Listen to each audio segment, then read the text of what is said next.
Alright, this is part 3 of The Awakening. It's chapters 19 through 29. Okay, the characters have evolved a lot in these chapters. Well, the 3 main characters have.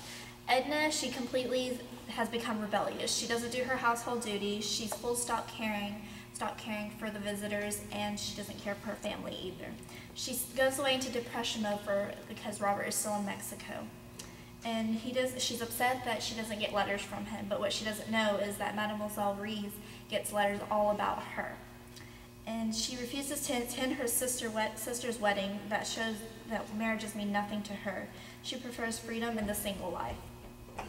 And then finding faults in her friend Adele, Edna becomes close to Mademoiselle Reese. She begins to care less for others' opinions and is finding herself through expression of art. And Leonce, however, he feels the need to scold her, but he can't because he knows she's in some kind of mental illness, so he lets her do as she wishes. And Robert writes to Mademoiselle Reese about Edna because he knows he can't write to her because of his true feelings for her. And the plot? Okay, the plot for chapters 19 through 29.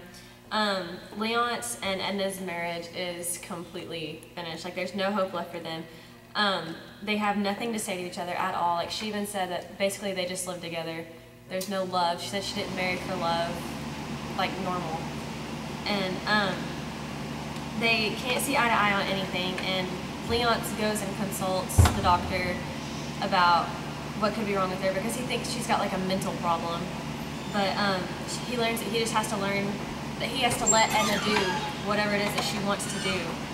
Leonce wants the ideal Victorian marriage, but Edna would rather be trapped on a deserted island with her lover, Robert, or her true love, Robert. To keep herself content, Edna feels that she must take matters into her own hands. She moves out of the house and buys the little house, the pigeon house, a few houses down. Which is a symbolization of independence. Yeah, independence, freedom, and privacy for one's own matters is the pigeon house. The mood swing of hers leads to an affair with Alcee, but feeling guilty. She feels guilty for betraying Robert, but she doesn't feel guilty for betraying her own husband at all. And so everything's starting to really unravel.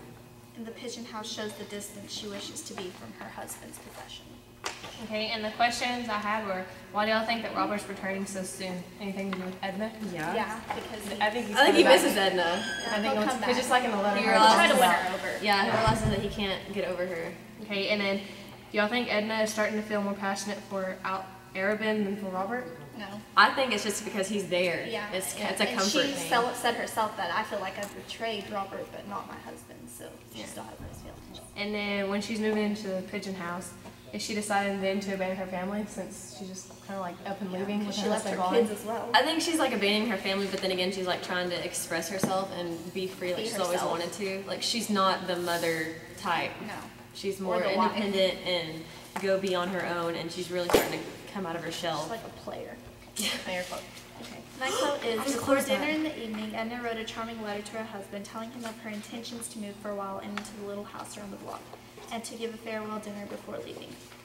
She didn't regret this, and I like this quote because Edna voices intentions as a woman of admiration.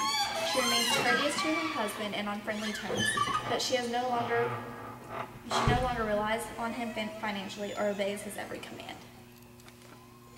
My quote is whenever she goes to see Mademoiselle Reese, and Mademoiselle Reese wants to know why she loves Robert, and she goes, why? Because his hair is brown and grows away from his temples, because he opens and shuts his eyes, and his nose is a little out of drawing, because he has 2 lips and a square chin and a little finger which he can't straighten from having played baseball too energetically in his youth, because, and then Mademoiselle goes on to interrupt her. Basically, it's saying that while the entire summer that they were there, she didn't pay any attention to her husband or her children. She focused on Robert, and she's learned his habits, what's good, what's bad.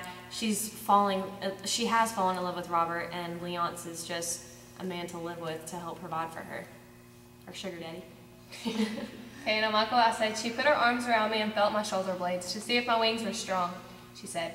The bird would soar above the level plane of tradition and prejudice must have strong wings. It is a sad spectacle to see the weakling bruised, exhausted, fluttering back to earth. On this quote, it's said to Edna by Mademoiselle Reese. Yeah, I say Reese.